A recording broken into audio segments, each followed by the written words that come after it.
Bueno, por ese zapato de marca que yo no podía tener, yo tenía que matar.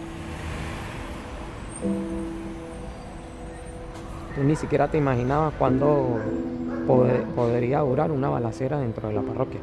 Que nosotros no le decíamos malandro, nosotros le decíamos los chamos desorientados, estaban desorientados.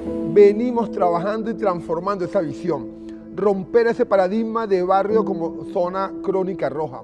Ya tú no ves esa diversidad de chamos en otros son, sino más bien apoyando lo que es cultura, deporte, pintura y todo lo que es las cosas buenas.